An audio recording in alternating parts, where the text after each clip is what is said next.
Winds of change are whipping around the county ground, and in those winds are echoes of Moneyball and Peter Brand and Billy Bean. 3 great quotes for you. The problem, according to Billy Bean, the problem we're trying to solve is that there are rich teams and there are poor teams. And then there's 50 feet of crap. And then there's us. It's an unfair game. We're like organ donors for the rich. Boston have taken our kidneys. The Yankees have taken our heart. And you guys, you just sit around talking the same old good body nonsense like we're selling jeans. We've got to think differently. We're the last dog at the bowl. You see what happens to the runt of the litter? He dies. The solution, according to Peter Brand. Okay, Billy, people who run ball clubs, they think in terms of buying players. Your goal shouldn't be to buy players. Your goal should be to buy wins.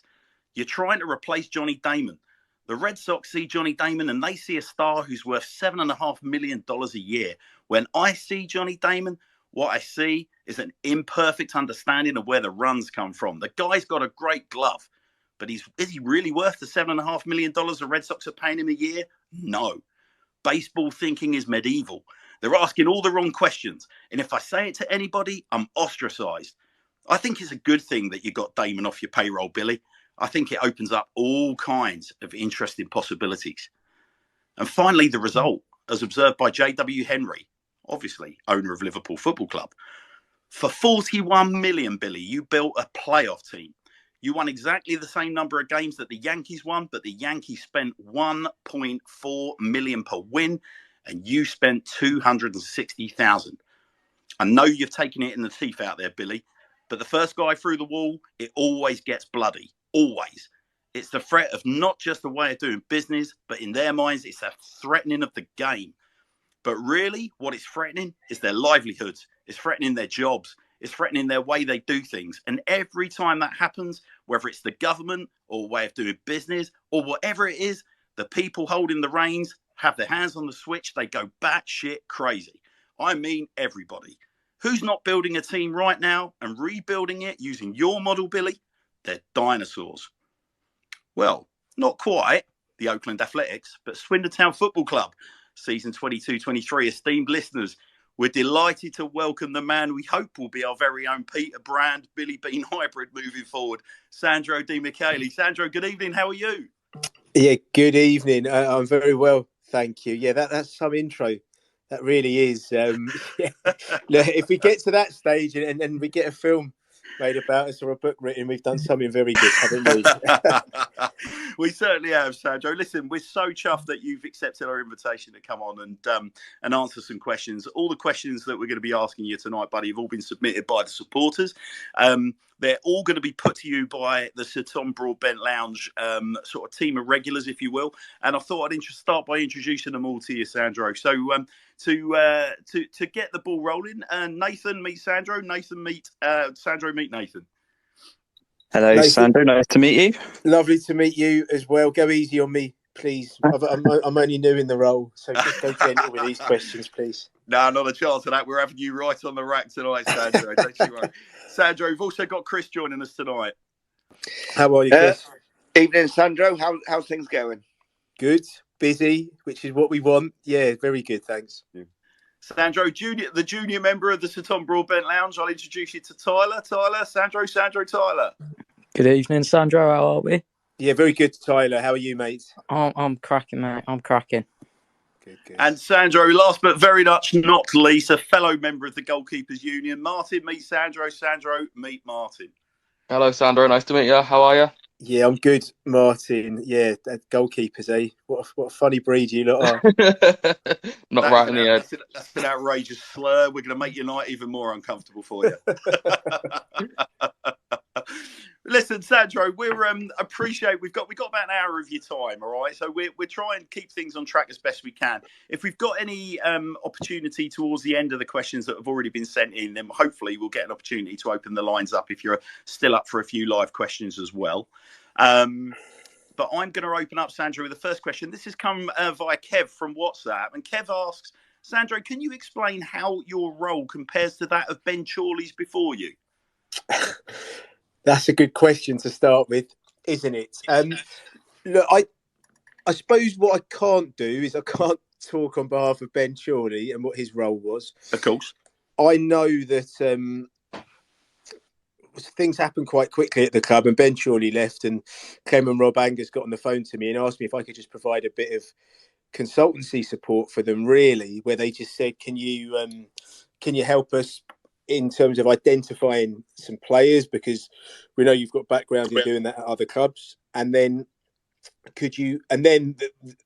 the opportunity presented itself where they said we'd like you to be our technical director. Now, all I can really do is tell you what my role was as the technical director, but it's effectively, I kind of see myself as someone that kind of sits in the middle of everything football related at our club and tries to ensure the kind of smooth flow of it, if you like. So, and what I sit in the middle of is, of course, Scott Lindsay and the first team. We then have Joe Brooker-Triolo and our sports scientists, so our doctors and our sports scientists that also incorporates strength and conditioning, nutrition, player rehab, etc.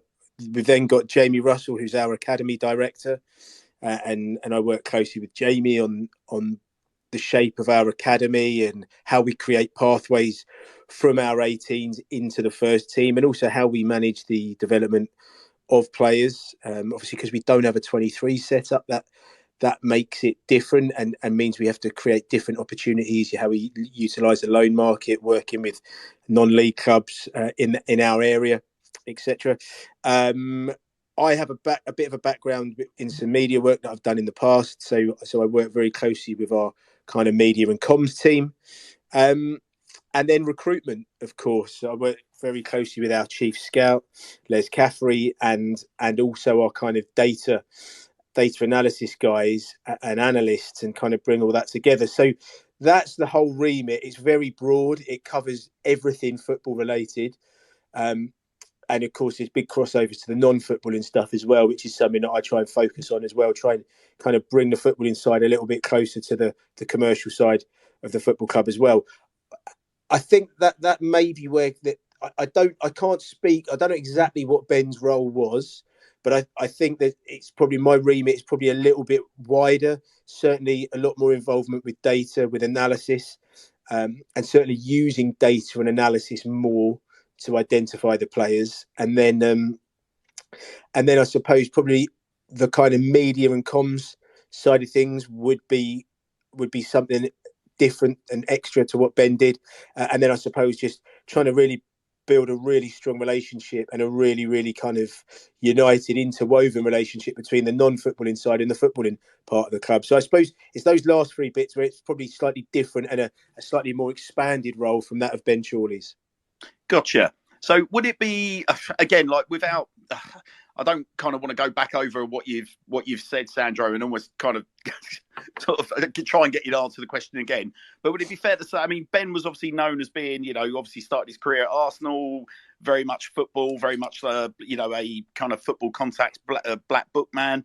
Would it be fair to say that's not necessarily your forte? Your forte is more about being able to sort of, essentially analyse the football landscape right across the board, irrespective of a black book, or would that be kind of underselling your role somewhat?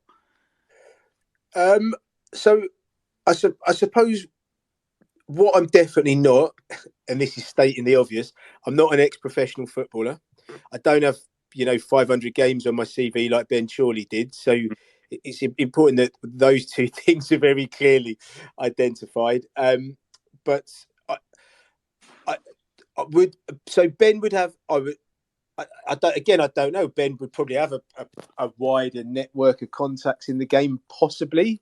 But I suppose it comes down to the quality of your relationships rather than the quantity as well. So I think the bottom line is, I have a different approach to identifying players to maybe other people in the game, and the way we try and do that, working with Scott Lindsay, working with the chief scout and the other scouts and our analysts, is try to just identify undervalued and underdeveloped players.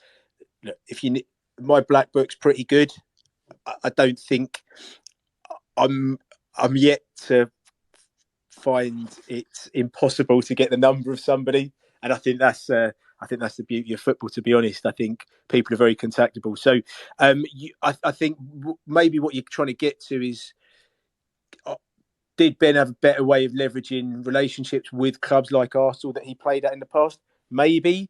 But I think, I actually think the brand of football that we play and the football club itself is our biggest asset when it comes to attracting talent. And I know for a fact that the top academies in this country love sending their players to Swindon Town Football Club. And I think actually that's why the appointment of Scott Lindsay was so important.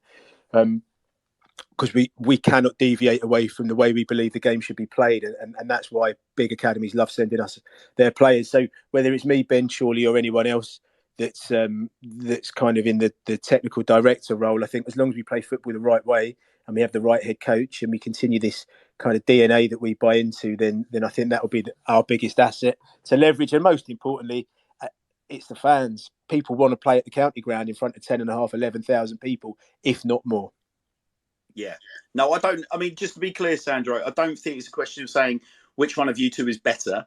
It's more a question of understanding, like, literally the key differences. And I think you've articulated that perfectly. Thank you. Ty, what have we got next? I understand we got a question from Darren. Yeah, so we've got a question here from Darren Jackson, and it's quite a simple one. Is the club expectations for this season to get promoted?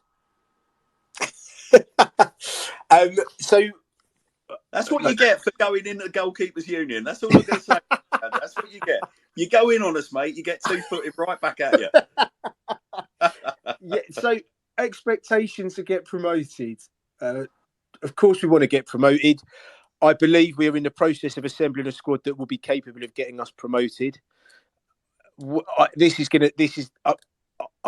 deal in percentage chances of things happening. And that's predominantly because I come from a numbers background and I spent a lot of time in the betting industry. You know, I think we're in a strong position at the moment. There's a lot of work to be done on the squad still, but that is very much going on as we speak. I'm flirting around the subject a little bit here, and I sound like I'm talking to my missus, trying to sort of explain why I stayed out an hour too late.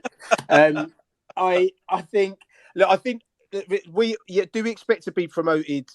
I think expect is the wrong word, because expectations, we're doing everything we possibly can to get promoted. We're assembling a squad of players that we believe can get promoted. Statistically, I think we'll have a good chance of being promoted. You know, and the best way of working that out will be going and looking at the bookmakers' odds when the first ball of the season is kicked, or maybe even when the transfer window shuts on the 1st of September. And we all believe that we don't need to do an awful lot more to get us over the line from last season when we missed out on automatic by 3 points. So, does that answer the question? Probably not, to be honest. Yeah. But it's the best answer I could give you at this moment in time. Sandro, can I just ask one thing there as well? When you go obviously into the start of this season, do you think we will have a stronger squad at the start of the season than we did at the start of last season? Yes. Yeah, I do. Absolutely. Yeah, absolutely. Without a shadow of doubt, because I think without any question, the club is in a much better place than it was 12 months ago. I think we've got a group of players that have had a year of working under Ben Garner and Scott Lindsay, and now will continue to work under Scott Lindsay and Jamie Day. And I also think we have a much greater understanding of where the weaknesses existed or where the areas of improvement existed, and we're very much working on that. So yes, I would say we do have a better squad. I also think, and this might come up again at some point tonight, I think a lot of the expectations are high from fans this season based on what we did last season. What we achieved last season was incredible. With the 18th biggest budget to finish 6th in the table and miss that automatic by 3 points is just incredible with those resources. And I think a lot of the players that are now 12 months ago and 11 months ago, you know, people were going, not sure about that one. Not sure about that one. Harry McCurdy, he's had a bit of a checkered past. There were plenty who were saying, I'm not sure about Ben Garner. He didn't do well at Bristol Rovers. And then you look at the players that came in, you look at the way they played, and people are now going 12 months later. God, we can't let McCurdy go. We can't let Reedy go. What are we going to do about Paley? So on, so on. Is Scott Lindsay the right replacement for Ben Garner? And so I think back us to go and do the same again and do it even better would be my take on it. So yeah, in answer to your question, we will have a much better squad, I believe. How much will Charlton have to pay for Louis Reed? Well, it's a little bit. It's one of those, isn't it? And I believe in this really strongly. It's a little bit like when you go and sell your house, isn't it? We all have a value that we place on our house, and that we absolutely love it, and we think it's the best house on the street. And we have a figure in our mind that we think is what should be paid for it. And that's exactly how we feel about Louis Reed. It's how we feel about every player. The simple kind of economics and finances of football dictate that. I'd say of the 92 clubs in the football pyramid, I'd say 89 of them are selling clubs, maybe even 90 of them are selling clubs. And unsurprisingly, we're one of those 90. So we don't want players. We don't want players to go for under what we think they should go for, but the reality is our football club can only be sustainable by developing talent and moving them on, and it keeps going. Now, that, just to be clear, that doesn't mean Louis Reed's getting sold, but it's, the bottom line is if the right price comes in for any player, then they would be sold, and that's just the simple finances of football, isn't it? You only need to look at some of the activity that's gone on at various clubs over the last few days to understand that. So what that figure is, I don't know, because I've got a figure in my mind that I think is worth, that I'm not prepared to tell you before you ask that question. But whether that meets the valuation that other clubs place on him, we'll find out, won't we? Yes, indeed we will. Nathan, do you want to move this along? Sure. Obviously, as you know, we've lost the manager and we've lost a couple of popular players. So with that in mind, what would you say to fans who are on the fence about buying a season ticket for next year? I'd say go out and buy your season ticket, because we need you. We love the support that you give us. We play a brand of football that is very, very attractive. I know if I was ever going to buy a season ticket at a football club, I'd want to make sure that I'm entertained, and we will certainly do that. We will continue to play possession-based, attacking football. We'll be on the front foot. We'll give the fans something to get excited about and something to get behind. I think we've got an unbelievable head coach in Scott Lindsay, who I think fans will see a side of that they not really got the opportunity to see when he was Ben's assistant. And with regard to the players that maybe are fans' favourites and aren't part of the club, we're going to go out and find some more. And I think some of them, they might not be fans' favourites to start with, but I think they will be by the time we get to the midpoint of the season, if not sooner. And I think there might be some that will be fans' favourites from the day they join the club. And you don't want to give any hints. Are we in for a busy week, Mr. Du Michele? Are we in for a busy remainder of the week, I should say? Yeah, look, I hope so. I hope so. I can tell you every day's busy. This is probably the earliest I've got back to my hotel room so far since I've started the role, and I was here at about 8:45. I left the ground at about 11:30 last night, and about 11 o'clock seems to be the current time that I'm leaving the county ground. So there's a lot of. So look, we are very busy. We're very active. I think there might be one or two more that we get done before the end of the week and before the game at Melksham on Saturday. Outstanding stuff. That's what we're looking to hear. Right, what have we got next? Martin, I believe you're up next. You got a question, I believe, from Paul? Yeah, I got a question from Paul via WhatsApp, and it's about Karachi. There's been a little bit of confusion in general, I think, from comments that have been seen online about why Karachi. And he also says, whilst I appreciate the adventurous spirit, it must surely be a fool's errand believing we'll sign players given issues with visas. So is there anything you can shed light on about why Karachi, and also about if players could even come if they are deemed good enough? Yeah, look, it's a fair question. I think Karachi probably does a number of things. I think there's certainly the club. I think the club wants to do more about being kind of inclusive and accessible. I certainly think there's a feeling that it will, there's quite a large Asian community in the town, and I think there's a feeling that this could be the first step of a number of academies that the club would like to open out in parts in that part of the world, in the subcontinent, if you like, and I think that's something that I think is important. I think we might find talent out there, and I think the reality is that if we are going to try and identify talent in other parts of the world, and also just try and grow the footprint, the global footprint of the club, then I think we're going to have to do that. We're going to have to do that in a slightly different way that thinks outside the box a little bit. From a cost perspective, it hasn't really cost the club too much money, really, other than sending a coach over there to spend a bit of time in educating and develop them. And I think it's important that we try and make our club kind of as diverse and give a better representation of the community in the town that we're part of. And I think this is a nice way of doing it. I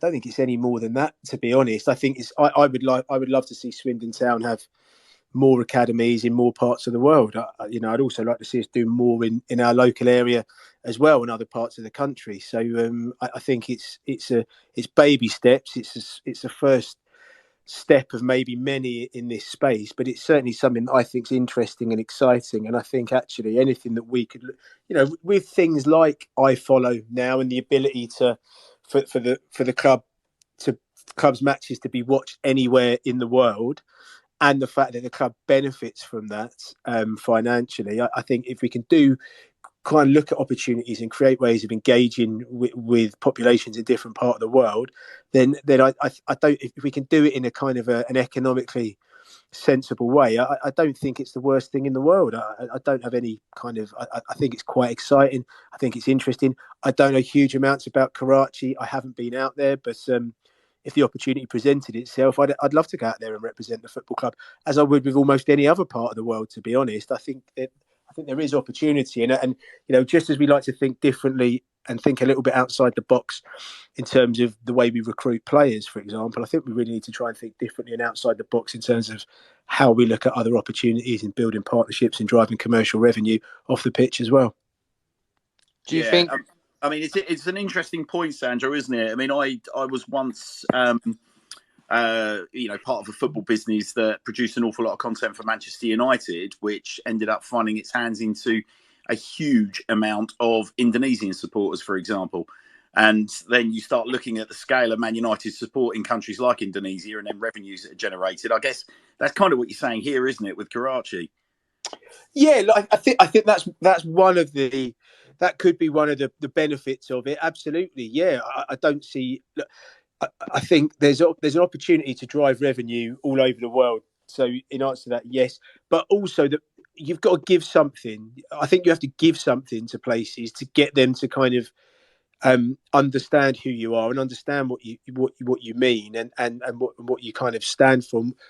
Effectively, if they're going to buy into you as a football club, you've got to try and do something, especially when you're Swindon Town and you're not Manchester United. So I think if you give a little bit back, you might get quite a bit more back in return. I also think if you're going to go into different parts of the world, ultimately, probably the best way of growing your brand is trying to take some talent from that part of the world and see whether it's capable of.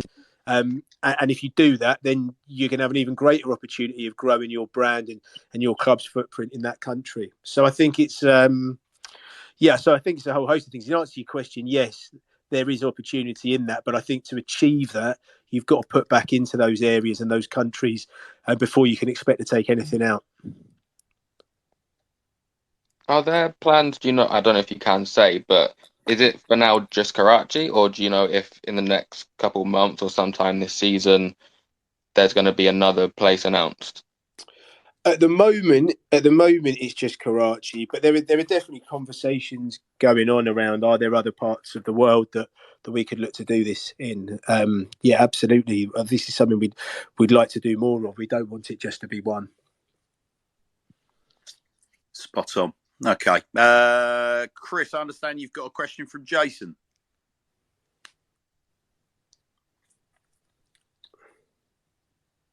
Chris, unmute your mic, buddy. Sorry. Sandro, was one thing I was to say before that as well. Obviously, you've brought Oscar in from Plymouth, young players, and a lot of your signings so far have been young players. Is there any sort of idea of improving, sort of like to get us an under-23 team? Yeah, look, it's a really good question. I think the reality is the reason we've signed players they fit the profile of what we like. We believe they're exciting talents with great potential, and obviously with that comes, we think they're right to come in and do stuff in our first team, be very, very good players in the first team. Obviously, they have to be capable of playing the level. They have to be good enough to do that. And with that, they then have a resale value. That's the main reason. I'll be honest, I think we're probably some way off having a 23s team just yet. And that's purely the finances of what it takes to run a 23s team, or a B team. If you wanted to go down that route, it's expensive. And there's so much that this club needs to get right and have put in place and needs to be invested in, I think, before we can think about having a 23s team. Because actually, if we did it too soon, I think you just do yourself a disservice. And I think what's really important moving forward is anything that we do as a football club has to be of the highest standards possible. And one other thing from that is obviously Scott's got his own ideas and whatnot, and you so far the players you brought in have been young, but obviously we can't go with just a team of that young. So what's the sort of idea of bringing more experienced players in? Are you saying you can't win anything with kids, Chris? Is that what you're saying? That's pretty much the question I'm asking. Yeah, I'm being facetious there. Look, we are. Don't get me wrong. At the moment, the signings have been younger. They've been of a younger profile. But look, I think you saw Kean Harry's coming today, 25 years old, with decent level of experience in the game, and certainly at this level, there's definitely going to be a few more that come in with experience. So what experience looks like, it doesn't necessarily mean you have to be that old. It's about, I think sometimes it's about minutes and kind of that you've played at a various point in your career. I'm not saying we're going to go and sign a 22-year-old that's played 200 games, but I can think of plenty of 22-year-olds in the game that have so class as experience. Having said that, we want to develop young footballers. It's vitally important that they have experience around them to help them on that journey, be that on the pitch and also off the pitch. So look, we understand we need to get the right blend of kind of youth potential and experience. So yeah, I'd say don't be too concerned at this moment in time. That there's definitely a good number of targets that we're working on that have got experience and good experience at good levels. Well, but can you make sure they're not from Bristol Rovers or Oxford next time? Pardon? Can you make sure they're not from Bristol Rovers or Oxford next time you sign someone? Come on, Sandro. Basic courtesies, mate. Do you know what I mean? Like, does you haven't been here 5 minutes, you're already sticking your toes in the wrong pool. Come on, mate. Yeah. Does that not? I look at it slightly differently. I think that's going to be even better when they achieve even more at our football club, because all you got all these Bristol Rovers and Oxford fans having a pop, and I'm thinking, well, clearly your club wasn't good enough to get the best out of them. Do you know what I mean? And we're going to get the best out of them at our club. So that's the spirit. That's the spirit. Just a point on that, lads. You're berating him for signing someone from Rovers. We're on the Sir Tom Broadbent Lounge. He was from Rovers. Quiet, Tyler. Quiet. Just irony. Just irony. Right. Things were going quite well until you start humiliating. Tyler, we've Darren. I'll pass Darren my apologies because Sandro's already kind of answered your question, buddy, in terms of Sandro's links to Premier League clubs. So we're going to scoot straight over to Tyler, who I understand's got a question from Mark via Twitter. Yeah. So, Sandro, what's the dynamic between you and Scott like? And if Scott wants a player and it's reasonable within the budget, does he get said player? Yeah, that's really good. So what's the dynamic like between me and Scott? I think it's excellent.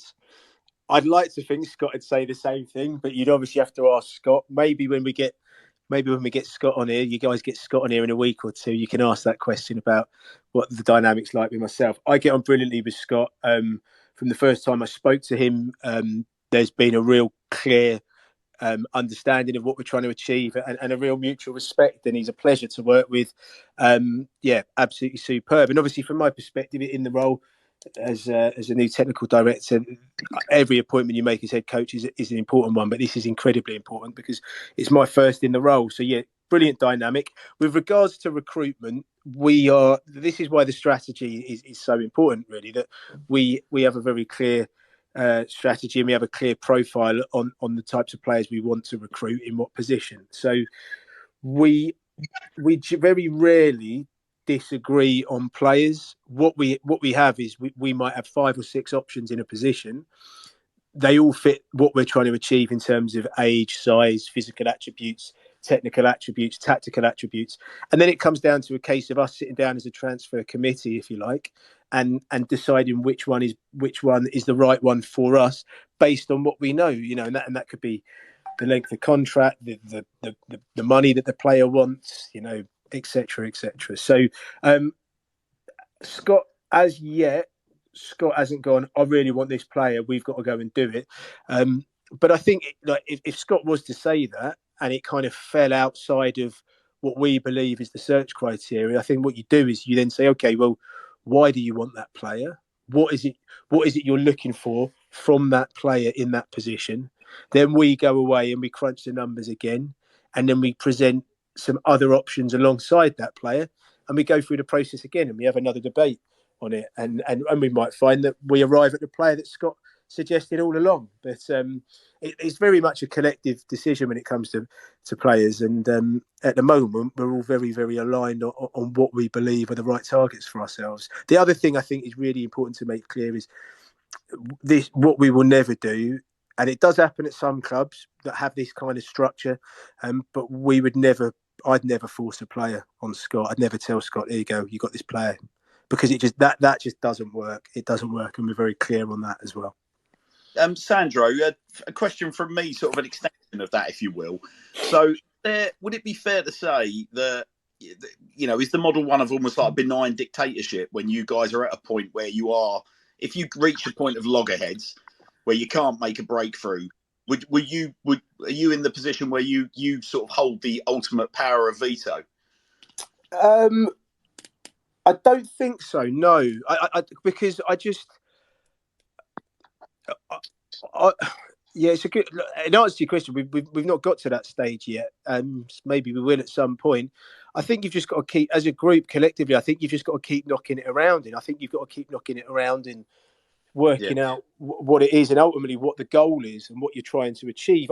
I personally think, and maybe it's because I am so sort of bought into this strategy and this process of working, that I think if you have to put a lot into the process at the beginning, you have to put a lot into the briefing phase, you have to create player profiles that are so detailed and thorough that it spits out exactly what you want at the end of the process. And I think if you do that right, then I think you avoid a lot of these situations where you can potentially end up with having 2 or 3 people kind of banging heads because they're all pulling in different directions. Yeah, gotcha. Nathan, I believe you're up. Yep. So obviously one bit of good news this summer was Matteo Baldry extending his contract. A question from Arch was, what were the conversations like with him and how did you convince him to stay? Look, the conversations with Frenchie were brilliant. He's I mean, you guys don't need me to tell you how professional Frenchie is, what a brilliant person, what a leader and a character he is to have around the dressing room and around the club. I would say he was Swindon Town's best player probably for 10 of the last 12 games of the season. So from our perspective, it was a bit of a no-brainer to offer him a new deal. That was never up for debate. Obviously, he wanted to know what the head coach situation was, and the second that we appointed Scott, it was that the decision was made up for him. He was so enthused about working with Scott as head coach that it made it a very easy decision for him. So the conversations were great. He's a brilliant guy. I've got a great relationship with him, and he's just a brilliant character to have around the club. And we talk about experience. I don't think there's anyone better for the young lads and the new additions to the squad to learn from than Frenchie. Were there any kind of conversations about his injury history? Because obviously he's not played a full season for us, and he has struggled with injuries. Obviously last season towards the end, he was brilliant when he was fit. Did that kind of factor into any conversation with either of you? Not really. I'll be honest. I think I believe we've got the best strength and conditioning team outside of the Premier League. And I know that's a bold statement, but you only need to look at the minutes you only need to look at the fact that Frenchie played so many games at the back end of the season. When, a lot of players of his age wouldn't be able to do that, or with his injury record wouldn't be able to do that. That has to be as a result of how good our S&C team are. And I think look at the minutes Johnny Williams played this season in his career, the most minutes he's ever played any season. That again is because of our S&C team. Obviously, if you're Johnny Williams or you're Frenchie and you've got a history of injuries and a track record of injuries, you need to be managed differently. And again, that's why our strength and conditioning team are so good, because they create personal programs for everybody. So naturally, a 34-year-old Mathieu Baudry is managed differently to a 25-year-old Kean Harries, or a 25-year-old Harry McCurdy, or a 22-year-old Tyrese Shades. But that's the beauty of our sports science team and the way they work. So,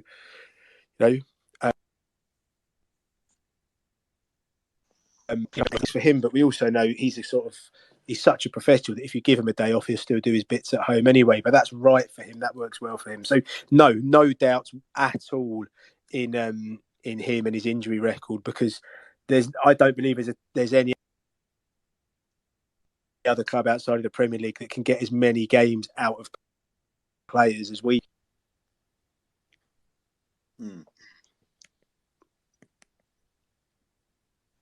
Martin, I believe you are up next. You've got a question from Steve.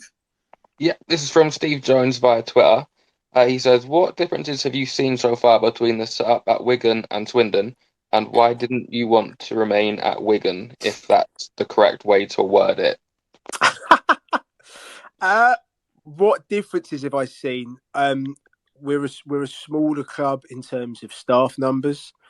I think I've noticed that everybody is a lot closer to the playing staff at Swindon Town, whereas Wigan, it was done slightly differently. And look, these are only observations. I'm not saying any of this is right or wrong.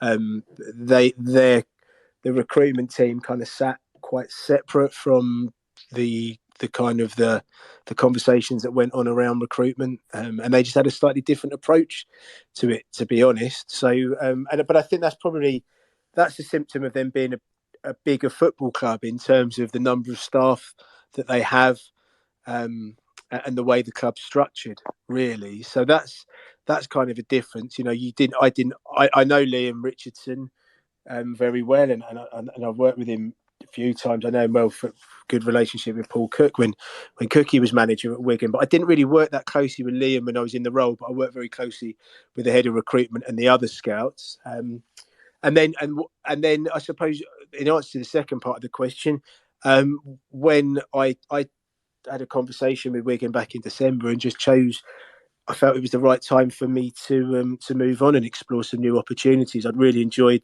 the period of time that I'd had there. I thought we had a really, really successful summer transfer window. We brought in a hell of a lot of players, and ultimately it culminated in a really good season for the club. And I was over the moon for Liam and Gary Finley, the head of recruitment, and everybody else at the club, because I've got brilliant relationships with them. But for me, I just felt it was the right time to explore new opportunities. And I've got quite strong ideas on how I think recruitment should be run, and now I'm getting the opportunity to put that into practice. Sandro, when talking about, do you see that you being at Swindon then being is it a long-term project, or is it a short-term steady the ship and then you move on? see it as a long-term project. I really do. I think the most important thing is you're aligned with the view of the owners and the vision of the owners, and that's what really attracted me to this opportunity. That when I met Clem and when I met Rob Angus, we were really aligned on what we believe a football club should look like, from the ground up, and how you achieve sustainability in a football club. So that was really important. So if we're fully aligned on what we believe success looks like and how we go about achieving it, that for me then becomes a long-term. Great. Thanks. Outstanding, Sandro. So guessing that another question we've got here, guessing that we'll have to get used to polishing rough diamonds and selling profit. What would be your message to fans sick of seeing their heroes depart just as things start to get exciting? Yeah, good question.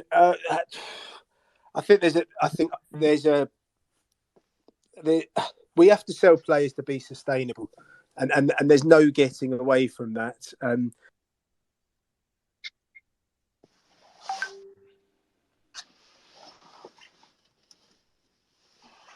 We need to get this football club into a place where season after season, Swindon Town fans have got a football club to come back to that is sustainable and is well run. Part of that, ultimately, there's no getting away from it, is by selling talent. But I think we're not unique in that. We're one of many football clubs in this country or in the world that have to operate that way. And I think, look at Brentford, look at Brighton, and I appreciate they're now Premier League clubs, but they weren't Premier League clubs when their owners took them over, who did very well in identifying talent, polishing it, moving it on, finding the next one. They did that incredibly well, so well, in fact, that they've got themselves to the Premier League. I think clubs that are a little bit more kind of closer to home in terms of their size and our level that are doing that very well now. I think MK Dons are doing that incredibly well. I think Peterborough have done that really well for years. So I understand the frustration when you say just when you're sort of starting to fall in love with a player that they end up getting sold. But the reality is that is kind of what we have to do to be successful. And success meaning that we're financially sustainable. Just on that as well, though, if you do this enough times and you get the process right time and time again, you'll end up in a place where success on the field and promotions will be a natural consequence of what you're doing. And that's where we believe we'll get to, because the owner, Clem, isn't taking money out of the club. So profits are going back in. They go back into the playing side. They go back into servicing debts. They go back into investment to the county ground, the training ground, etc. If you keep doing that enough times, we'll end up in a place where our budget is, you'll get to a place where it's, very, very difficult not to get promoted and have success. I understand a little bit of the frustration from the fans, but take pride in the fact that we identify talent, we develop it, we sell it on, and somebody else pays a lot of money for it.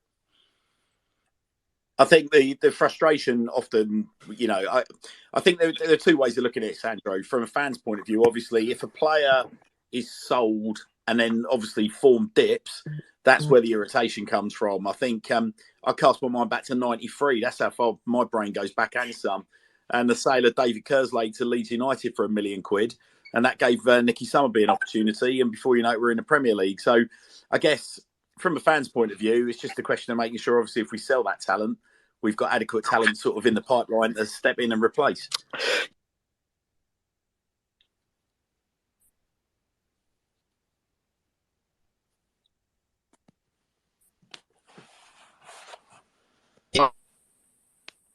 You've got the talent in the door and the next one goes and you've already got another one all ready to replace it and another one after that. That's what very well run football clubs do, and that's what successful recruitment departments do at football clubs. So that's what we've got to do, and I believe we're doing that. But the acid test will be over time, won't it, ultimately? And I hope I'm confident that we will demonstrate that to the fans season on season. Yeah. All right, Tyler, we have a very Tyler question for you, Sandro. Brace yourself. It's sort of split into two long-winded parts. So prepare yourself. Which data-driven transfer model will ours be most similar to, Will it be Peterborough/MK, where signing players for fees with view to then selling at a significant profit? Or a Forest Green style, where signing players on frees and cheap wages, but perform at a higher level than their relative costs, so maximises the effect of the budget? Or to add one onto there, will it be the sort of Brentford style, finding, like you say, undervalued players who data-wise are probably underperforming what they can do, and then getting a profit off of it that way? Yeah, cool. I'd say a bit of all of it. And I'd actually say when you really break it down and get into it, I think most of those clubs all share the same kind of philosophy and the same principles. I think naturally we would lean towards a model where less transfer fees are involved. We believe quite strongly that at this level there's that much talent available, especially in terms of out of contract players. You really need to pay fees for players, and also in terms of the cash flows of the football club, it's difficult to pay fees for players a lot of the time. So what you might do is structure a deal with a club that has add-ons based on performance, based on success, and or sell-ons, because that's probably a more sustainable way for us to run. So that would probably be a little bit where we are. But having said that, if we can structure a deal in the right way, we're not completely opposed to paying transfer fees for players, but they'd be exceptions to the rule. It wouldn't be something that we do generally, just because we're working to such a small budget. Nathan, do you want to move us along? Yep. So this question comes from the Town End Forum, and they've asked, will our model see us dip into the lower echelons for more Ricky Aguiar style signings, or will you strictly be looking at the top 4 tiers? No, we look everywhere, absolutely everywhere. Be that the top 4 tiers, be that 23s, be that Scotland, be that National League South, National League. We're prepared to go wherever we think there's an opportunity. Ireland, Northern Ireland, Wales. We're really open to where we get talent from. It'll come down to whether we think the talent is underdeveloped, whether we think they would fit into our style of play. Scott Lindsay likes them. If there's, when you start getting down to those levels of football, there's a lot less data to work with. So you're going back to some of the more traditional methods of scouting, which is absolutely fine as well. We use all of the traditional methods of scouting as well as the data. So yeah, look, we're not we wouldn't rule out anywhere to bring a player from. If we thought they were a talent, we thought they could be a really valuable asset for Swindon Town Football Club, then we'd look to sign them, no matter where they play their football at the moment. Joe, I understand you've got a question. It's me, not Joe. Martin, sorry, buddy. No, that's all good. Are we looking to sign more physical players, given that we were quite often out-muscled last season? Yeah, look, that's an interesting one, isn't it? I think there's work we can do with the existing players to maybe make them a little bit more robust and give them a little bit of physicality. I think physicality takes different forms. I think there's an element we might have to accept that the best chances of getting at us is to try and rough us up. I think most teams almost accept the fact that we're going to dominate the ball when they play us, so they have to try and do something else. Are we looking to add a little bit of physicality and steel in certain areas of the pitch? I think we are. Yeah, I think they're definitely that we've had a big wash up and a big review of last season and what we did well, where we think we might need to improve, and I think there's certainly. I don't think we'd be opposed to. Look, we want to dominate the ball. We want centre backs and centre halves that can play. But we're not opposed to someone that maybe just gets their head on it and will stick their head in anywhere where it hurts and just loves to defend. We're definitely not against that either. So, yeah, look, I think that's a fair assessment, and it's certainly something that's on our radar. We're not oblivious to that. We might need to just have a little bit more grit about us in some areas of the pitch. Sandro, as well, talking about obviously you've got this data model where your main recruitment is. So how does that data model work with overseas players? Yeah, look, we obviously, because of the nature of Brexit, it does make it challenging to to actually bring many players in from overseas, because they just don't at our level, they just don't qualify for the points. There's a big emphasis placed on the quality of the league you play in and whether you've played international football. So that makes it tough. But our model and our data does reach far and wide. And if we got ourselves to a level where we really are in a position to strongly explore the foreign market, then our data stretches far and wide on that, as do our video scouting capabilities and of course our scouting capabilities. We're still very much capable of jumping on a plane and going to watch players abroad as well. So kind of location isn't a restriction on where we can recruit from. Brexit, however, is a big restriction on where we can recruit from. How about on the how does the data model work on younger players who might not have played much football? Yeah, look, the data is brilliant, but as I think most of you probably know, that data works best when you have big sample sizes. And obviously, when players have played less minutes and have less experience, it does become slightly tougher to place a value on them through the use of data and analysis. But just to be clear here, the data is incredibly important for us, but so are the eyes of experts. Experienced scouts. Nobody will ever replace what an experienced scout can show you or can see. So that part of the process still goes on, as it always has done. That never ends. We've got video scouting tools which are brilliant. That allows us to watch lots of a player and lots of players in a cost efficient and time efficient manner. And then we go and do all our due diligence and background checks, which are vitally important as well. So with the younger players, it's a little bit more back to the kind of some of the older methods of identifying talent, scouting, watching in person, etc. So data's brilliant, but it's not the answer to everything. If you don't have the numbers on certain players in certain areas, it obviously doesn't mean they're bad signings either. It just might mean that you've got to go down a different route to work out whether they're right signing for you. Is that when you brought in, obviously, young Oscar Massey this season? Do you see him being first team pitcher or something for the future?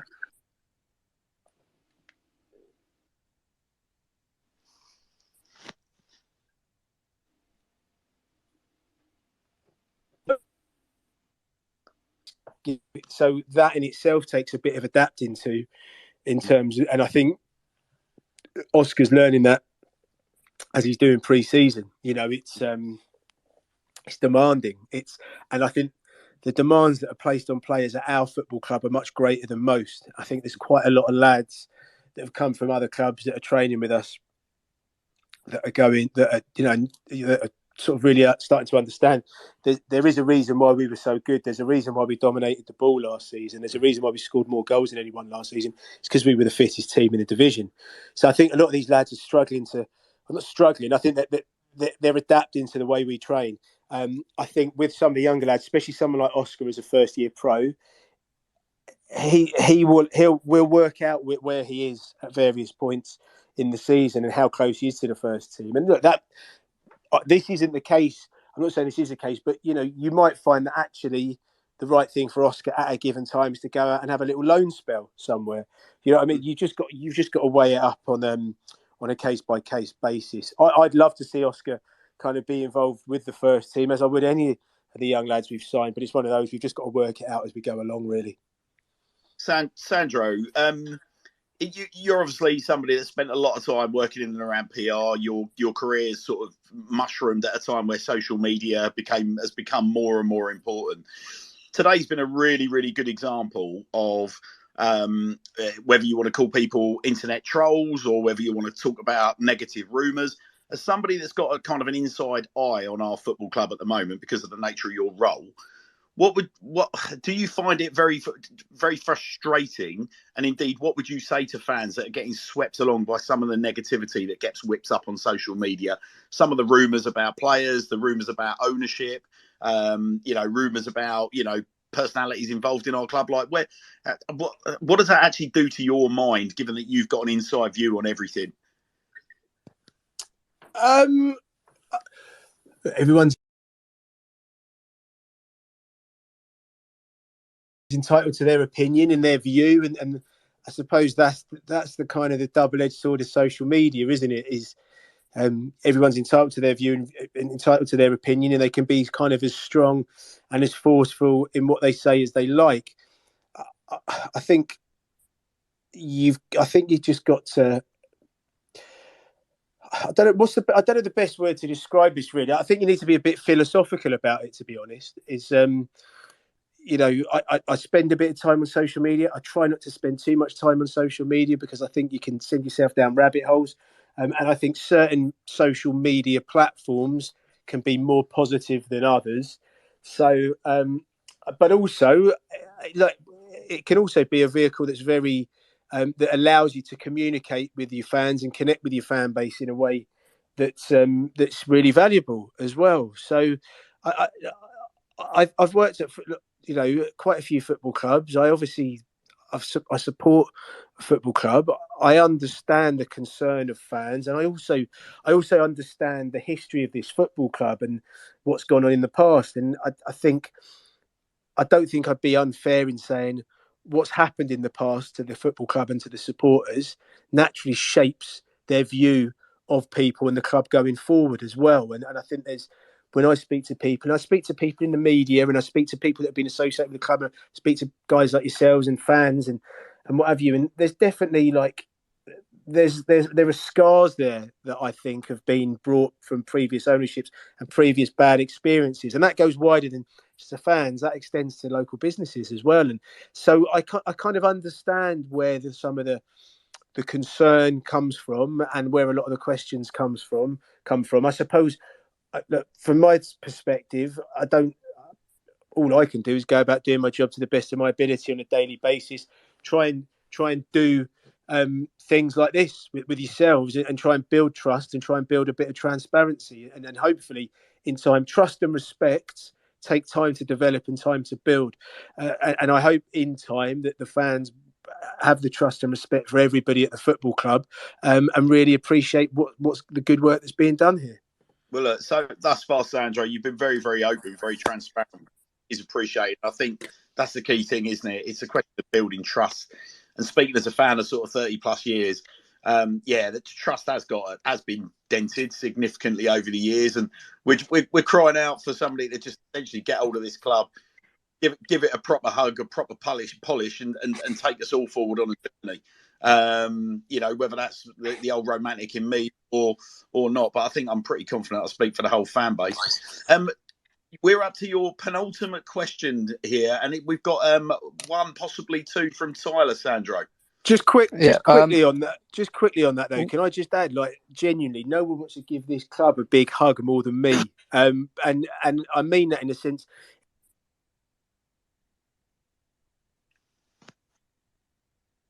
And just how important club is to the whole town and the area and even the county of Wiltshire. So I just really want to. I don't have the experience of the pain that the fans have felt, but I certainly feel some of the pain the fans have felt, and I just want to keep doing the job to the best of my abilities to start trying to regain some of that trust that you fans that we really want from you fans. Outstanding. So you've got a couple up your sleeve. Yeah, so I've got one sort of serious one, and then I've got another silly one, and I know Hannah's has a silly one for you as well. So based on the social content that's gone out this week on the Twitter and Instagram, it seems like we've had some trialists join up with the lads. Can we get any names of them? And also, how has Jordan Lydon returned back to the club fitness-wise following his injury?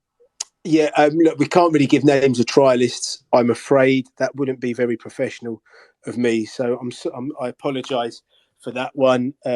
My best advice would be come to the Melksham game on Saturday and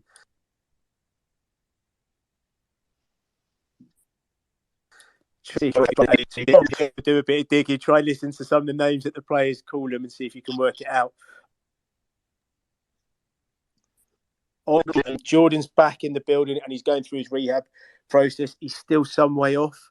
I think, the reality is we're probably looking at about October time, all being well. But what I can say is Jordan's attitude towards his rehab program has been exceptional. It's been absolutely flawless. And his attitude around the lads is superb as well. He's a brilliant lad to have around. I, for one, would love to see us get him back fit, get through his rehab. I'd love to see him playing in the Swindon Town shirt again, because a fit Jordan Lydon is a very, very good footballer at this level. So he's still some way off, but his rehab's going very well. Lovely to hear. And a bit of a silly question for you from Gabs. Do you like blue cheese? Oh, why do we have to take it down the cheese route? I thought we'd grown away from this. It's Gabs asked for it. If you would like us, we could do another hour in another week's time just about cheese with me, if you like. I'm a big fan of cheese, especially blue cheese, and obviously because of my Italian roots, gorgonzola or dolce latte for me. So yeah, love blue cheese. Blue cheese it is. All right then. Well, look, I've got your final question for you, Sandro, and I promise we're going to go in two-footed on you. Would you rather never wear underwear again or never wear socks again? Oh, jeez. I think you're probably better off asking my wife and my daughter as to which one of the two they'd rather that I never wore again. I think I'd probably have to go socks, I think, because I don't think I'd feel particularly safe at the county ground not wearing underwear. If I'm honest, I don't think it'd be the most professional. But that's a weird one, Hannah's. Yeah, I'll go without socks. I can see you, Sandro. No socks, nice pair of Gucci slip-ons, pair of slacks, nice bit of knitwear, a couple of buttons open on the collar. Yeah, it's socks all day long for you, buddy. We got you. Sandro, honestly, mate, you've been utterly tremendous. It's been an interesting day because there's been a lot of I would say we've almost been encouraged to come on tonight, and people have been offering up sort of topics for us to almost try and sort of ensnare you or get negativity. The nice thing is there's lots of stuff that you've brought to the table that I think answers some of those questions very fairly, very openly. What I will say is that if you're open to it, Sandro, even the people that have kind of been seeding some of the more sort of like, I don't necessarily think the most fair questions in the world, we'll collate those for you. I'll make sure that you get them on a text message. And we know that you're on Twitter. If you want to answer them under your own steam, I think it's only right and proper. That would be for you to do. I appreciate, obviously, there's advisory boards coming up. The Sir Tom Broadbent Lounge is going to be live behind the scenes at the county ground tomorrow again. So, Sandro, if we pass each other in one of the back corridors, mate, please don't swear. Yeah. But Sandro, can we just ask one question? With a name like Sandro Di Michele, how come you don't sound Italian? I do apologise for this. It's a little bit underwhelming, isn't it, when I open my mouth? So I do apologise for that. My dad's Italian. He grew up in Abruzzo, in Pescara, and moved to England about 60 years ago. My old man's very old. So, look, I do speak a bit of Italian. Not the best. I actually had a little bit of dinner at Fratello's tonight, and the main waiter there is actually from Abruzzo as well. So, yeah, look, there is Italian heritage in me. I do speak the language a bit. So, I don't sound like I was brought up in the back streets of Pescara. But, there you go. Well, from one man, it sounds like he's not been brought up in the back streets of Pescara. From another man, Sandro, that doesn't certainly sound like he's been brought up in the back streets of Swindon Town. I just want to thank you on behalf of the panel, Sandro, for coming on. Wish you all the best moving forward. Appreciate you've only had your feet under the desk for a couple of weeks. We do wish you all the very, very best. And obviously, we hope that we'll see you on again, possibly tomorrow. But certainly moving forward, buddy, you've got an open invite, so please make the most of it. I will do. Look, thank you so much for your time. Look, I hope I've answered most of the questions. Apologies for any of those who I've kind of sat on the fence a bit, but it's been wonderful. And just again, thank you for having me on, and appreciate all the work that you do and you guys do in supporting the club. And look, here's to a very good season, and let's hope I can come on maybe later in the year, maybe just after the transfer window's shut, and I could get a little bit of school report from you guys in terms of what we've done in the transfer window. Hey, we'll be drinking to that, Sandro. Thanks a lot. Cheers, guys. All right, buddy. Have a good evening. Thanks. Cheers, Sandro. Thank you. Bye-bye. Sandro Di Michele, ladies and gentlemen. Well, listen, I mean, it's been a day of conjecture on social media today, and I'll just put this back to my panel. I was, I think it's fair to say, I mean, Tyler, you've certainly had your ear close to the ground across over the course of the day, and some of the comments that have been kind of teed up, sort of certainly smack of a certain mistrust being sort of directed towards the club. I think it's fair to say. I think anybody listening to Sandro tonight, I mean, we certainly didn't pull any punches on the questions, but I thought he was very fair, very measured, very transparent. Ty, what was your take on him? Yeah, he came across well from what he said. So, and didn't beat around the bush on any of the questions. Answered them as head on as I think he possibly could, without putting himself or the club sort of at risk of saying too much. So, yeah, I think he's hammered that. Yeah, you know what, Ty? I mean, I just want to stress, like, we are, whilst we're a relatively new entity, this is Tom Broadbent Lounge, we are certainly independent. You know, we are not a mouthpiece of the club. I made it very, very clear to the football club and to Sandro when I invited him on that, you know, we are not a team of happy clappers. By definition, I am glass half full as a personality. I think that's certainly something you could direct at me. And I think that's reflected in all of you guys, really. I don't think we're a cynical bunch. But I will stress that Sandro made a real point of saying before coming on the show that he wasn't up for ducking any questions. You know, he was actually very, very open. The sad part about it is we only had an hour and we had an awful lot of questions to get through, so we've not been able to do much live with Sandro. Chris, you've been a fan roughly the same amount of time that I have. I mean, I started supporting the club in sort of 86, 87 time, around the same time as you. So, yeah, I was about 84, so roughly. Yeah. Yeah. So Sandro paid reference to sort of scars, didn't he? And understands there's mistrust there.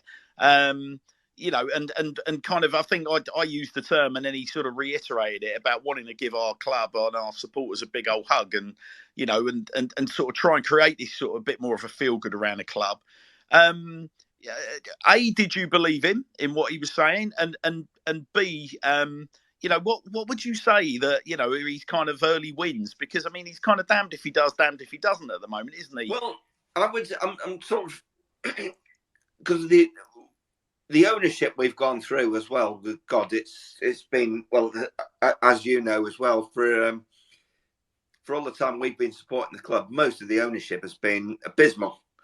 And probably over the last 25, 30 years, we might have had 5 years of which with decent ownership. And I want to give them this chance and see what they do. And but it's not something that's going to happen overnight, because there's a lot of mess that the club needs to sort out. Yeah, I mean, it's an interesting one, Chris, isn't it? I mentioned you know, I appreciate the younger audience won't necessarily know what I'm talking about, but the footage is available online. There's the documentary on YouTube you can go back and watch. That's Football, which ended up being a documentary that covered our 93 promotion season to the Premier League. And there were Swindon Town fans absolutely ripping Ray Harbin to pieces outside the Arkle stand for selling David Kerslake, when there was clearly a plan, and that plan was Nicky Summerby, and we all know what happened there. Oh yeah, I mean, I loved David Kerslake. I absolutely loved him, but I think it was about 500. I think it was about 500,000. But Nicky Summerby seamlessly slotted in there, and like you say, if you've got someone who can do that. It was like it's even like the further seasons on. Kevin Horlock, we knew how good a player he was, but generally in those early days he was a left back and he couldn't get in ahead of Bodin. Yeah, but because he couldn't get in ahead of Paul Bodin, they put him in midfield. What a player! Yeah, what a player. Well, I guess like the point I'm trying to make is that we and Sandro talked about it. The fact is, like, we have to get our heads around the fact that we are a selling club. Now, I don't want to see, like, you know, I don't want to see McCurdy go. I don't want to see Louis Reed go. But, you know, if those guys go, it does not necessarily mean that, you know, the floor, you know, capsizes, you know, that the floor opens up beneath us and the whole model goes crashing down. Now, people will talk about Louis Reed last season, and when Louis Reed didn't play, we didn't seem to win, and so on and so forth. But we've still got a lot of pre-season to go, Chris, haven't we? And well, I think the thing you've got with if Louis Reed or Harry McCurdy go, and like you say, we're a selling club, so if they do go, then we're going to get a good fee for them. Yeah. And like you say, a selling club, it happens if you can say that, oh, we're not selling you for this, but if someone wants them, then they're going to bid what you will accept. Yeah. Okay, interesting one. Well, obviously we've made a couple of sign. Well, we've made a big signing because he looks like a big unit. Tyler, Cian Harries is a new face at Swindon Town, and we touched on him a little bit talking to Sandro. What do we know about Cian Harries? Well, he comes with a decent bit of pedigree behind him, playing international football for Wales in the youth ranks. He's about 6'2", which is something we've struggled with in recent years, is a bit of height. And my highlight of it all, he's left-footed, a left-footed centre half, something that every team sort of needs for me. Because when you're trying to play out from the back, if you're right-footed on the left, you see yourself turning in a lot. And so the fact he's left-footed will open that up for us quite a bit, hopefully. Yeah. Going off what I've seen, some clips at Rovers, he can be a bit rash in a tackle, though, which is a bit concerning. I'll tell you what I thought was quite interesting. There was a lot of Rovers fans putting the boot in and sort of telling us that essentially we've signed a load of dross. Interestingly, I've seen several photos today of Cian Harries being carried on their shoulders as almost like part of a kind of on-pitch promotion party. So, which is it? Have we got a cult hero on their shoulders, or is that just a little bit of kidology? One thing I'll mention from what Tyler said there is that Harry's actually averaged more yellow cards per minute than McCurdy did. So he likes to put the boot in. Well, listen, Chris, every team needs a shit house, and if we've got one at the up top and we've got one at the back, then I'm not going to be complaining. Yeah. What is he? Has he got that about him though, Ty? Do we know that about Harry's? Is it sort of? Are we talking yellow cards for foul play, or are we talking yellow cards for dissent? It's foul play. There's one clip from a tackle where it's the most blatant straight red you've ever seen. So it's that sort of thing. And but he seems to be able to twin sort of that dirty side of the game with also being really good with the ball at his feet and playing out. So it seems like the sort of signing people were crying out for last year, and we've made it. And then because a few Rovers fans have said he's a bit naff, aren't so keen. I'm open to it. And to be fair, Rovers fans thought Pittman was a good signing, said Carl Bennett was shit, and that Garner was shit. So I'm not the most trustworthy of them. All right. Well, look, Martin. We all love Pot Pie Pelly. Martin, Nathan, Chris, and Tyler. We've all seen the pictures from the gym workout this week. And while Sandro said he didn't want to put names to players, should we have a little bit of fun trying to do that ourselves? Go for it. Let's do it. All right. Who do we think we've seen then, guys? And I want realistic suggestions here. I don't want. I've had all kinds of sort of suggestions thrown at me. I've had. You'll be pleased to know that Ryland's name has come up again. Get in. After his weekend heroics in the Sir Tom Broadbent Trophy. But that was no, amazing, I can confirm. I don't know whether the goal or the commentary was the best. Well, big lad at the back of the gym is definitely not Ryland Clark. I just want to point that out. All right, who wants to go first? Who's seen who in the county ground gym workout? There's only the one that I could tell you, and that's Sammy Braybrook right at the back of it. Very, very exciting young talent, from what we understand, has come up through the youth ranks from Leicester. Now, what do we have, Tyler? From what I understand, the boy is meant to be a little bit of a twinkle toes, almost in the Jimmy Bullard mould. Is that correct? Yeah. So the one player I've seen him sort of likened to by Leicester fans is a bit the way he likes to get on the ball and turn, a bit like Luka Modric, which works with his hair as well. My only concern is he looks a bit weak, which can be an issue, especially in League Two. But he won Leicester's Academy Player of the Year last year. I think he's captained England at under-19 level. So he's coming with a good bit of pedigree behind him. And so should we sign him, and it is him, then there's more positives than there probably is negatives. Right. Okay. Now, shall we invite Darth Vader on to see what he says? Well, why not? I see no reason why we shouldn't. Come on, Joe. He's not going to come on, is he? Is he not? Is he good? Right. Okay, ladies and gentlemen, Joe Bennett, a usual Sir Tom Broadbent Lounge regular. We're going to try and get him to come on and say hello because poor Joe burnt himself to a crisp at the weekend to the point where his face is one giant blister tonight. And I'm not exaggerating. How are you, Joe? Are you recovering? Hello, boys. I'm a bit crispy. Oh, God. Yeah, we can hear you crunch. We can hear you crunch as you move your cheeks. What's Joe? What's your? So as you probably heard, we're talking about players that we believe we may have spotted in the gym workout session. Now, one of the lads, I think it was you mentioned, was the big lad that we believe's been released from Oldham. Is it the big big left back called Hart? Now, obviously, we brought a left back in. Can you or any other guys tell me about him and whether they think it's him because it's an uncanny resemblance? I've not seen that link personally. I saw a few people thinking it was John Marquis or Marquis, I don't know how you say his name. But I feel like he's had a bit of a change of look over the last 5 years. So 5 years ago, I believe it. Yeah, I'm not too sure. He looks familiar. I've seen, obviously, Ollie Banks been thrown around as well.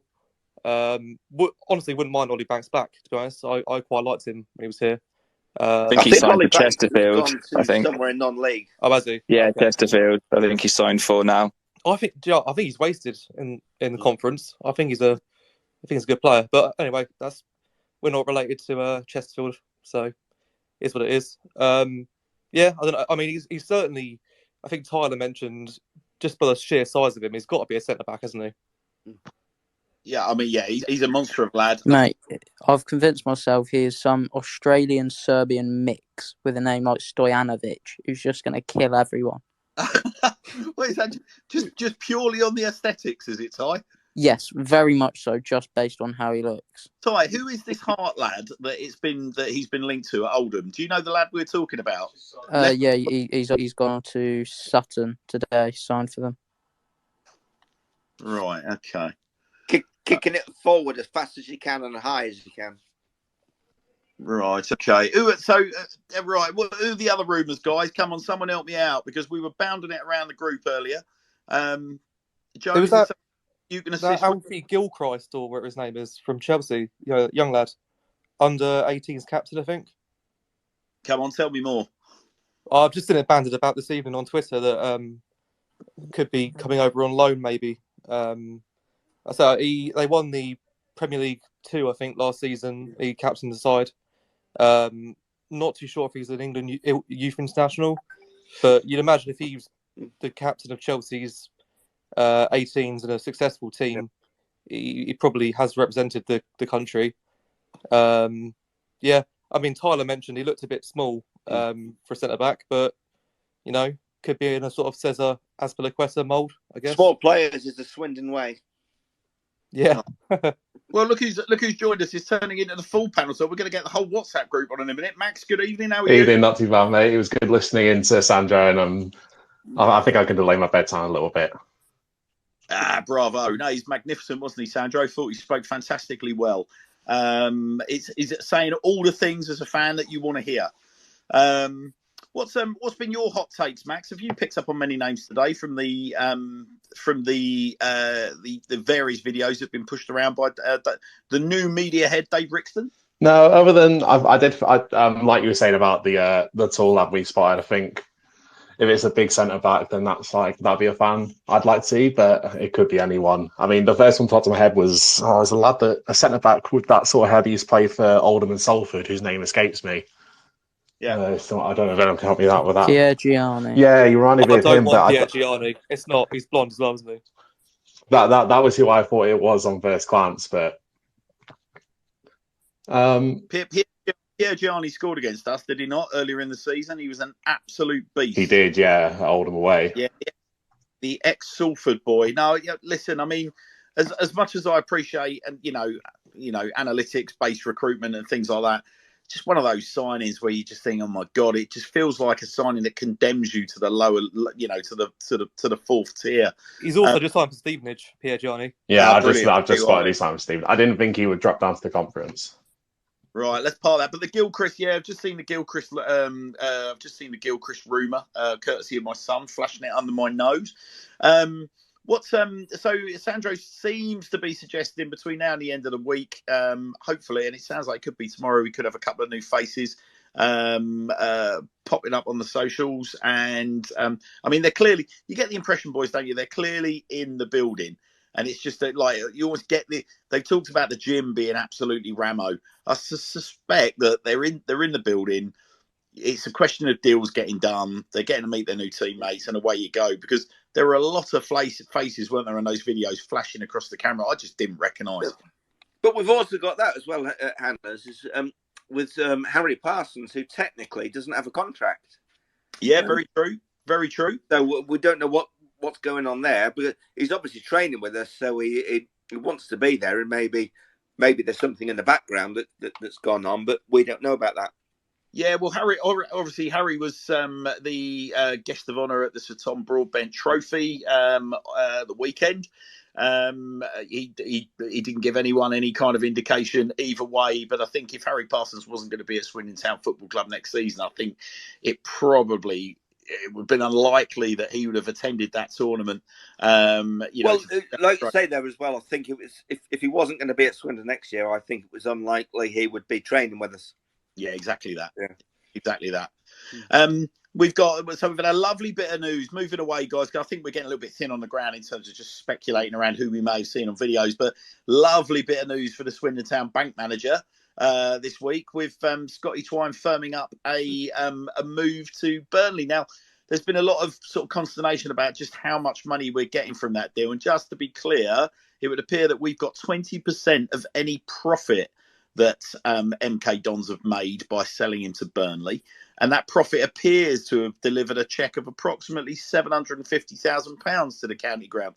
So does anybody want to kind of dispute that? Tell me. I'm not. We've seen various figures about this. So I think let's say it's somewhere between 700 and 800,000, depending on what it is. The boy's done well for us, hasn't he, Twine? The boy's come through. Yeah, but if you think back to when we let him go, so we got 300,000, and let's say at bottom end we've got 700,000. So we've got $1 million for Scott Twine. Would we have complained at the time he left if we got $1 million for him? Well, I'm not being funny, Chris, but you just got to ask yourself, when was the last time that we got a significant six-figure transfer fee per se? You know, few and far between, mate. And yeah. £1 million transfer fees in Swindon Town Football Club have not been regular bedfellows over the years. I mean, what do you reckon, Chris? We probably get one of them every sort of 4 years if we're lucky, I would say. I would say the last player we probably got from that is whose name I cannot pronounce, who went to Everton, Lucas J. Let's call him Lucas J. Lucas Jerkovic. Are you on about the last player who left us for 7 figures? Yeah. Charlie Austin. Ben Gladwin. Yeah, I was saying he was Gladwin, 4 mil to QPR. Yeah, he went for 4 mil to QPR, and Luongo went for about 200. But I think Luongo went for £2.50, didn't he? That deal. Bit of a chinny reckon, Chrissy, on that deal, would you say? Yeah, I think Luongo went for £2.50, which fucked us off with Tottenham, didn't it? How much did Jose go to Charlton for the season after he scored a bucket of goals for us? Oh, they hate us for that, so they're getting us back now. Yeah. No, that's not a bad shout, Max. I'm sure it was under £1 million. Was it not about 700 grand? I was thinking it was around 700-800 grand. I think it was about 500. Yeah, I mean, I think the last sort of million buster deal has to be Charlie Austin, as I think back. If you're going to exclude Gladwin, Luongo, I mean, that was a meaty deal, a dodgy deal. Well, listen, I mean, on that, obviously, we don't know for a fact, do we? Allegedly, we upset Tottenham. I mean, I would say that there's been a significant lack of Tottenham players that certainly they were a conveyor belt at one point, weren't they? And that seemed to dry up around then. But yeah, nonetheless, obviously, Scotty Twine, we send him all our very, very, very best going up to Burnley. I mean, definitely one of our own. A hell of a transfer for us when you think about it. Like, one really solid season. And the real tragedy of Scott Twine's time at Swindon was he quite clearly wasn't quite Richie Wellens' cup of tea. He got his big break in arguably the worst ever Swindon Town season. I don't care what era of supporter you joined. You started following our club. Yeah. That was a truly dreadful season. But actually, what lit up that season was obviously events at the Kazam and the goals of Scotty Twine, which were absolute. Well, one of the unfortunate things is that he had to spend a year at the worst football team in ever. But that's what he had to do to get to Burnley.